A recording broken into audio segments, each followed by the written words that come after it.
Segunda parte do consultório desta quinta-feira. Vamos agora concentrar as nossas atenções num tema que está também na ordem do dia e que se relaciona com a saúde dos portugueses. Vamos falar sobre saúde mental no âmbito do trabalho. Tem havido cada vez maior número de patologias associadas ao stress e não só em âmbito organizacional, e vamos tentar perceber de que forma é que se pode prevenir e também identificar e tratar todas as patologias no âmbito desta problemática. Se tiver dúvidas no âmbito da especialidade de psicologia, ligar 225-083-204. Vamos tentar responder às suas dúvidas já na terceira parte. Pode também enviar um e-mail para consultorio@portocanal.pt. Cumprimentar agora a enfermeira Ana Ruivo, licenciada em enfermagem, obviamente, e gestora do projeto, aliás, corporativo da Clínica da Mente. Sim, um projeto que se chama Team 24, certo? Exatamente.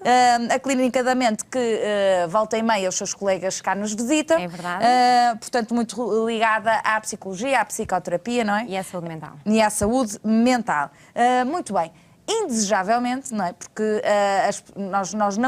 nunca ninguém quer ter problemas no âmbito da saúde mental, nem em qualquer outra área da saúde, mas de facto no trabalho não é desejável que se passe por determinadas situações. Infelizmente os números não estão muito positivos em Portugal.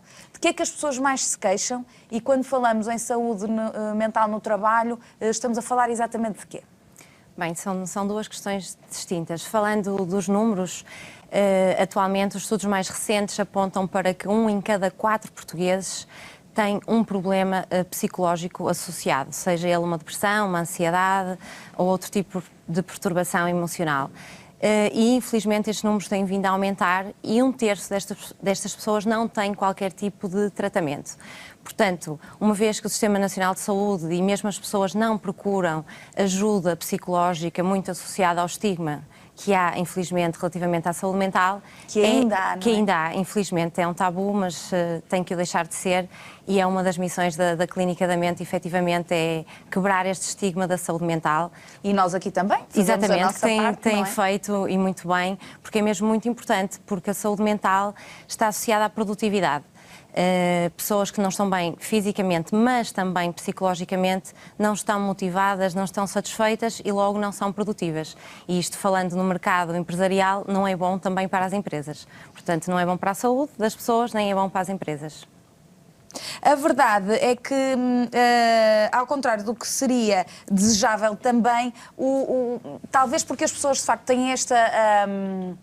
vamos dizer assim, esta dificuldade em falar sobre estes temas, tem dificuldade também em ver e identificar os sinais. Ou seja, os sinais e os sintomas, quando aparecem, se são temas em que as pessoas não se sentem tão confortáveis a avaliar ou que não se sentem tão confortáveis até mesmo em partilhar, muito mais difícil será um diagnóstico e o reconhecimento dos sinais e sintomas. Exatamente. Associado ao trabalho há esta dificuldade, porque as pessoas têm vergonha de comunicar à sua entidade patronal que estão com algum tipo de problema, têm medo de dar parte fraca, de ser um sinónimo de fraqueza. Portanto, esta questão da confidencialidade é efetivamente muito importante. E a Team 24, nomeadamente, aquilo que faz é permitir que as pessoas, de forma confidencial e anónima, consigam expor os seus problemas. Para isso, efetivamente, há inúmeras situações e o mais importante que uma empresa deve ter em consideração é fazer uma avaliação do estado em que está a sua empresa e os seus colaboradores. Portanto, avaliar, perceber o que é que as pessoas sentem. Se sentem algum problema, se sentem stress associado ao trabalho, se têm insónias, se têm problemas de falar em público. Isto é fácil de fazer com inquéritos, com métricas próprias que avaliam justamente estes riscos psicossociais associados ao trabalho. Portanto, é fácil, é preciso estar alerta e desperto para esta problemática, não é? E com o apoio de empresas que o sabem fazer ou até a título individual, porque se a entidade patronal estiver desperta para esta problemática, pode fazer um inquérito online, de forma anónima, para perceber pura e simplesmente como é que estão as coisas, se há algum problema, de forma se há alguma generalizada, queixa. não é? E a Sim. partir daí começar a agir. Sim. Não é? Esse pode ser um bom ponto de partida. Pode ser um bom ponto de partida. Agora, quais são as principais patologias aqui que, da sua experiência profissional, lhe chegam mais frequentemente? Bem, a nível das empresas, e também é um bocadinho análogo ao que acontece à população em geral, temos a depressão e a ansiedade como o topo da lista. E, efetivamente, ligado ao contexto laboral, há o stress laboral, que é o chamado burnout, que é o esgotamento, o stress causado e este sim associado ao local de trabalho. Porque temos, aqui podemos falar, portanto, nós temos problemas emocionais que as pessoas têm na sua vida pessoal e que acabam por transportar para o local de trabalho, e depois temos problemas emocionais e psicológicos causados pelo local de trabalho ou no local de trabalho e que são transportados para casa. Portanto, nós costumamos dizer que não há duas vidas, só há uma, não é? A vida profissional e a pessoal, e estão interligadas. E tem que haver um equilíbrio, e é este equilíbrio que às vezes é difícil de conseguir, mas que as entidades patronais têm que estar despertas para isso, porque funcionários que não estão bem não vão ser produtivos e isso também não é bom para a empresa. Obviamente que a individualidade de cada um também passa por termos mais ou menos capacidades de lidar com algumas situações que são comuns em ambiente de trabalho. Hoje em dia, esta pressão que é feita, nomeadamente ao nível das grandes empresas, para resultados, objetivos, números, sendo que o ser humano não é matemático e muitas vezes dizemos aqui que a medicina, infelizmente, porque seria mais fácil se o fosse, não é matemática, também as pessoas podem se ver confrontadas com algumas dificuldades em âmbito organizacional, não é? Claro que sim. Nós costumamos dizer que há dois tipos de abordagens nas empresas, ao contrário, como acontece no dia-a-dia com os clientes, pacientes da Clínica da Mente, nas empresas nós não abordamos as pessoas só individualmente. Nem sempre há um problema específico de uma pessoa, às vezes é de um grupo. Há um setor, uma equipa que tem um conflito, que tem má comunicação. Portanto, estes problemas de gestão emocional, de conflitos, tanto pode estar associado a uma só pessoa, como pode ser um problema de um grupo. Portanto, também temos aqui abordagens diferentes, individuais e coletivas. Portanto, há uma abordagem efetivamente diferente quando estamos a falar da saúde mental no local de trabalho, porque podemos estar a falar de um problema muito específico de uma pessoa ou de um grupo.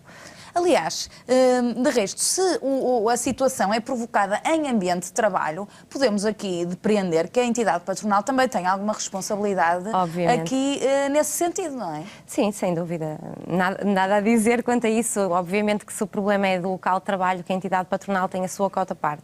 Mas mesmo que não seja, tem que estar desperta para proporcionar aos seus colaboradores um melhor ambiente e das condições de trabalho.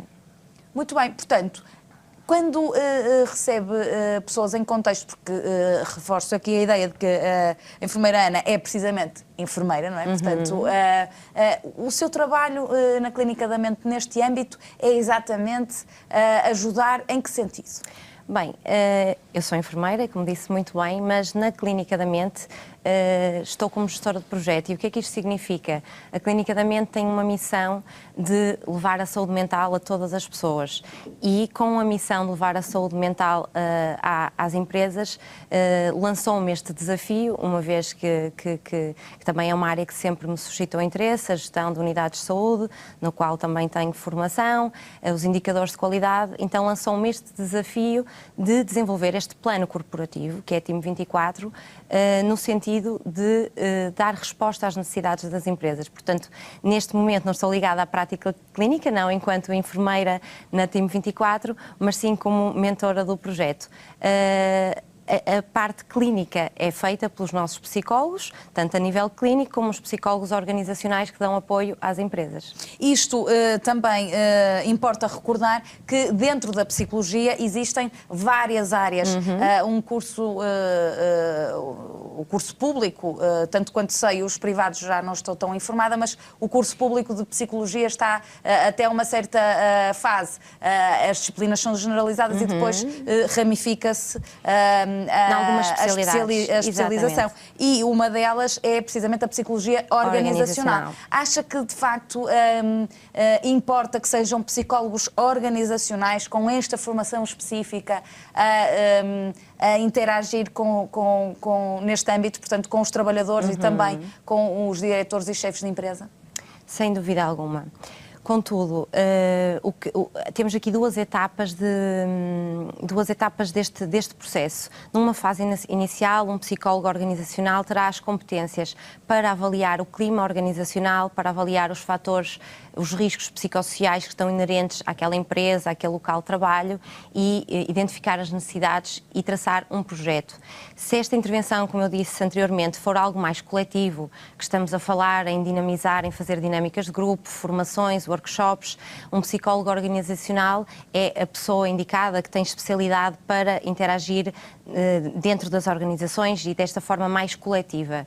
Quando identificamos aquele problema mais específico através dos questionários anónimos ou até através de uma entrevista presencial com um psicólogo organizacional, e identificamos, vou dar um exemplo prático, imaginemos que numa entrevista com um psicólogo organizacional, em que um colaborador de uma empresa recorre ao psicólogo, esse mesmo psicólogo consegue compreender que aquela pessoa tem fobia de falar em público.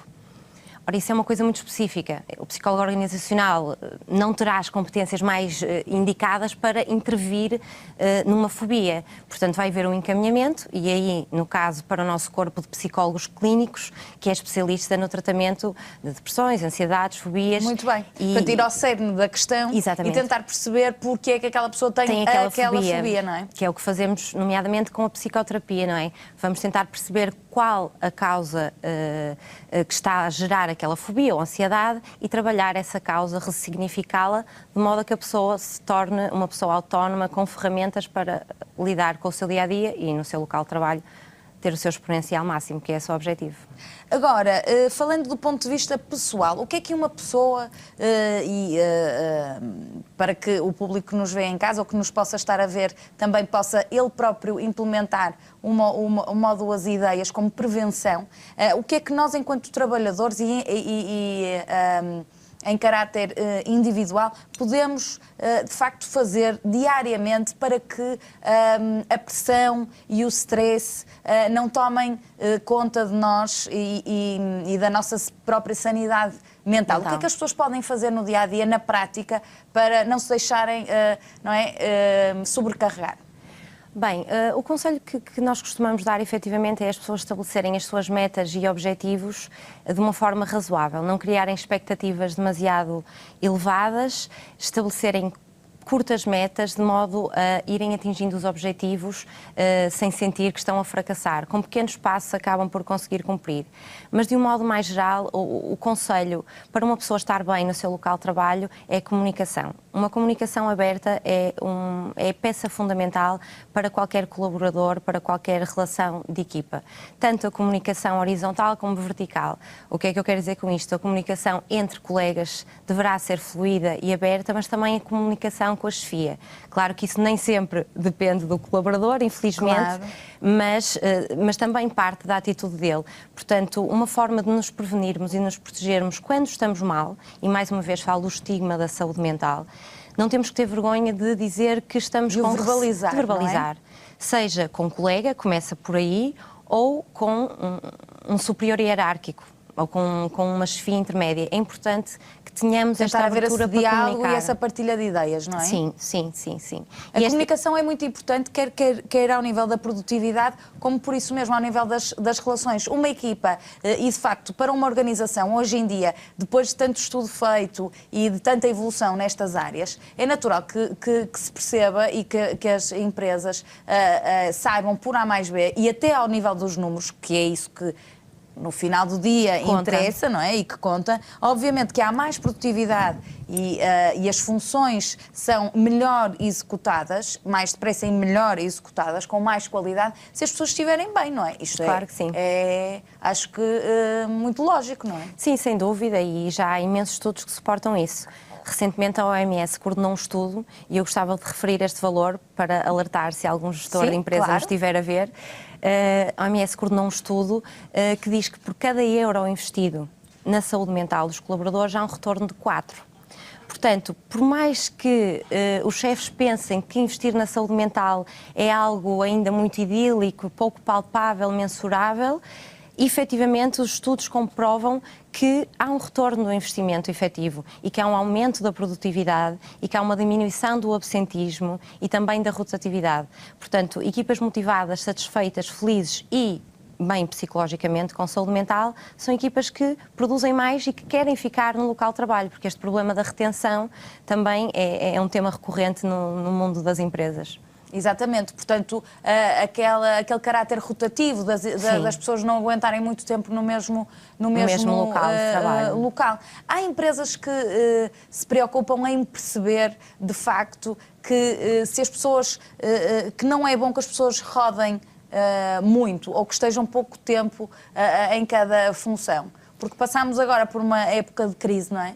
E muitas vezes as grandes queixas se prendiam com o facto de, havendo menos orçamento, de se fazer contratos por períodos mais curtos. E havia assim mais rotatividade. Sim, isso acaba por ser bom ou mau? Depende da rotatividade que estejamos a falar. Se estivermos a falar de uma rotatividade interna, nem sempre é negativo e as empresas estão despertas para isso. Ou seja, na mesma organização, as pessoas fazerem mais do que uma função. Exatamente. Não é? Às vezes é bom para perceber onde é que são melhores, onde é que se sentem bem. Aliás, essa é uma das estratégias propostas pela Team 24, é a rotatividade de funções, no caso de ser aplicável, porque quando as pessoas não se sentem bem numa determinada função ou desempenhar uma determinada função, é importante que experimentem outras para se sentirem numa zona de maior conforto e em que se sintam mais úteis. Quando estamos a falar do turnover, no sentido da intenção de mudar de empresa, de sair da empresa, claro que não é bom, porque um funcionário sair implica uma grande logística para a empresa. Portanto, é uma preocupação reter as pessoas. E daí agora o conceito de felicidade organizacional, que está muito em voga. E o que é que se pode considerar como uma felicidade organizacional? Quando é que, de facto, isso existe e uma pessoa pode dizer sim, esta empresa é feliz. Esta felicidade e estou numa empresa feliz?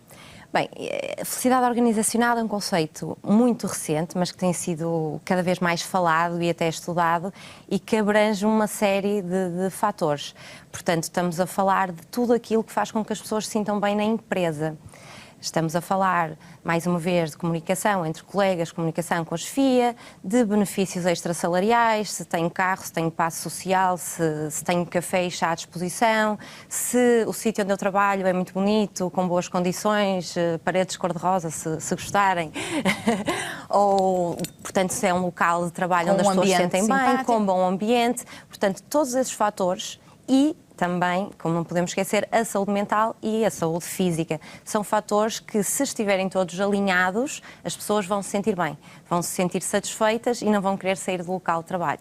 Portanto, há esta preocupação, felizmente, por parte das empresas. Isso é a felicidade organizacional, vamos dizer assim. Sim, é o conjunto desses fatores. As pessoas gostarem do sítio onde estão, da função que desempenham, dos colegas com quem trabalham, de se sentirem motivadas, com saúde física, saúde mental e predispostas a trabalhar com os valores alinhados com a sua empresa. Agora, quando falamos de organizações e de empresas, podemos estar a falar de organizações de centenas de pessoas, como de dezenas, como de menos de uma dezena, não é? Claro. Portanto, aqui o conceito é válido para... Não é uma questão de tamanho ou de dimensão da empresa, não é? De todo, é igual, seja uma pequena, uma média ou uma grande empresa. Claro que os métodos de avaliação ou de intervenção serão diferentes mediante a amostra, mas a intenção é sempre a mesma, promover o bem-estar dos funcionários e fazer com que eles estejam satisfeitos e motivados para o trabalho. Será mais fácil numa equipa pequena, não é? Mais familiar, será mais difícil numa grande empresa, não é? Mas já existem estratégias e empresas que apoiam nessa mesma tarefa. Agora, no âmbito dos departamentos de recursos humanos, também, de há uns anos para cá, as grandes empresas normalmente têm um gabinete de recursos humanos, normalmente têm um psicólogo ou alguém que possa dar aqui uma ajuda. Em termos de setor público e privado, há grandes diferenças nesta matéria? Sim, sem dúvida. O setor privado está mais direcionado para essa vertente, para essa preocupação com os recursos humanos. Contudo, o Departamento dos Recursos Humanos não tem que necessariamente ter um psicólogo. Muitas vezes tem, mas nem sempre é um psicólogo. Portanto, às vezes tratam de questões mais técnicas, como o recrutamento, o processo de recrutamento, certo, a avaliação global da A recepção pessoa. de currículos Exatamente. e contratações, a etc. própria integração da pessoa ao local de trabalho, mas não tem tão apurado estas estratégias, embora, lá está, há empresas que se começam a preocupar justamente com a felicidade organizacional e vão desenvolvendo estratégias internamente. Não quer dizer que tenham que pedir uma ajuda externa, mas internamente podem desenvolver atividades de team building, podem fazer as suas próprias avaliações e inquéritos, portanto, podem desenvolver estratégias desde que tenham em mente esta preocupação que é importante os funcionários estarem felizes, estarem bem psicologicamente. No fundo, haver ali um grau de satisfação médio positivo, Sim. não é? Com tudo o que os envolve. Em Portugal, 35% das doenças são do foro mental. Muitas vezes associados à medicação, e a Clínica da Mente, um dos grandes motos, vamos dizer assim, da Clínica da Mente é precisamente tentar diminuir o consumo da medicação e que com a ajuda da psicoterapia e da psicologia e das várias formas de terapia que estes problemas se consigam desatar os nós. No âmbito deste tipo de problemas relacionados com depressão, relacionada com o trabalho, stress, ansiedade, esses resultados têm sido positivos, tratar destas patologias dessa forma. Exatamente. A missão é exatamente a mesma. A Clínica da Mente associa-se a duas grandes missões. Uma é romper com o estigma da saúde mental e o outro, efetivamente, é tratar destas perturbações emocionais sem recurso à medicação. E o mesmo tipo de intervenção que temos ao nível individual na Clínica da Mente com a psicoterapia é exatamente o mesmo tipo de intervenção que temos com os colaboradores das empresas que nos chegam. Portanto, a nossa ideia é não usar os psicofármacos, uma vez que eles são moduladores do sistema nervoso central, acabam por atenuar sintomas, mas o problema, a verdadeira causa, continua sempre lá. E a Clínica da Mente já há 10 anos que desenvolve um trabalho maravilhoso em conseguir que as pessoas acabem por deixar de tomar a medicação, que façam um desmame terapêutico. Se libertem um bocadinho da parte química, não é? Ao máximo possível. Tentamos sempre que as pessoas deixem de tomar a medicação, porque infelizmente quando chegam até nós, isto tanto no contexto individual como laboral, as pessoas acabam por recorrer quando estão num limite. Atua-se pouco na prevenção da saúde mental, na avaliação, na monitorização. Quando o problema já lá está, é que recorrem, tanto nas empresas como a nível individual. E nessa altura realmente o trabalho é mais complicado, mas a intenção da Clínica da Mente é sempre fazer com que as pessoas deixem de estar dependentes de psicofármacos que não são de todo a melhor solução. Agora, tentava perceber um pouco da sua experiência pessoal. Qual é que foi a experiência mais gratificante que a enfermeira Ana teve relacionada com esta problemática? Bem... Portanto, a doutora Ana, recordando aquilo que me disse, portanto, está mais focada em ir às empresas e divulgar este tipo de projeto, exatamente. não é? E o que é que lhe dá mais gozo? Que uma empresa que à partida que não ia ouvir muito aquilo que a enfermeira Ana tinha para dizer, que de facto depois de ouvir compreende e vai por este caminho? O mais gratificante é perceber o entusiasmo com que as pessoas recebem esta nova metodologia, de que realmente há algo que se possa fazer com a saúde mental. Realmente isso é muito gratificante, perceber que as pessoas estão despertas para a necessidade deste serviço. A parte menos gratificante é que, infelizmente, depois o passo para a decisão, e se calhar, mais uma vez aqui falamos de números, o passo para a decisão de quererem o serviço é mais complicado, mas a motivação e o entusiasmo com que o recebem é muito positivo. Mas acredito que Portugal vai evoluir neste sentido e que a saúde mental, daqui a uns anos, seja tratada dentro das empresas com o carinho e a atenção que merece. E aí teremos uma economia e uma produtividade melhores Melhor. e as pessoas melhores também Mais no felizes âmbito e da sua saudáveis. vida, da sua vida no geral. Seguir agora para um breve intervalo. Se tiver dúvidas no âmbito destas problemáticas que estivemos a falar agora, continuar a ligar 225 083 204. Até já.